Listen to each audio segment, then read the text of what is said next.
Allez, regarde, regarde, va chasser, toujours épaule extérieure, Là. Bien, ferme.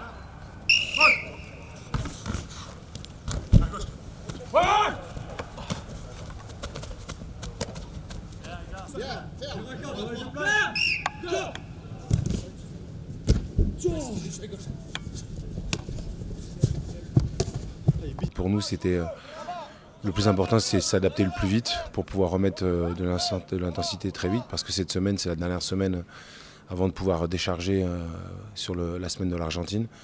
Donc forcément, en fait, on avait prévu une journée très light après le voyage, le lendemain du voyage. Mais on avait quand même prévu une journée avec une activité 2 fois dans la journée, plus axée sur de l'énergétique, plus sur des efforts un petit peu plus longs, moins intensifs, mais un peu plus capacité aérobie.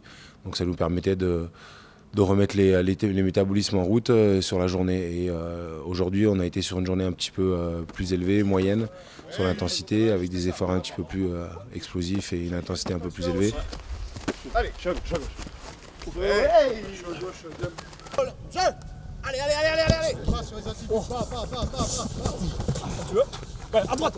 Et forcément, quand tu prédis tout ça, il faut aussi être capable de pouvoir s'adapter et de pouvoir être capable de voir ce qui se passe jour après jour.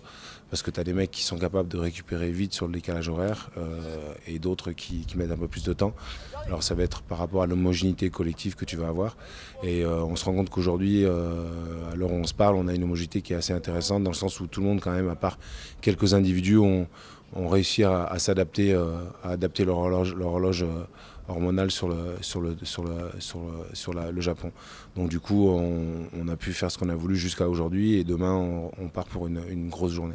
En fait, dans l'avion, malheureusement, c'est individuel. Tu as des personnes qui vont dormir, d'autres qui vont pas dormir, etc. C'était surtout sur la journée post-voyage où il fallait absolument tenir le plus tard possible, essayer de ne pas faire de sieste, essayer de se réguler au plus vite sur cette journée du lundi pour pouvoir dormir le plus tard possible, pour pouvoir récupérer une nuit normale et s'adapter directement sur les plus 7 heures qu'on a connues ici, qu'on connaît ici au Japon.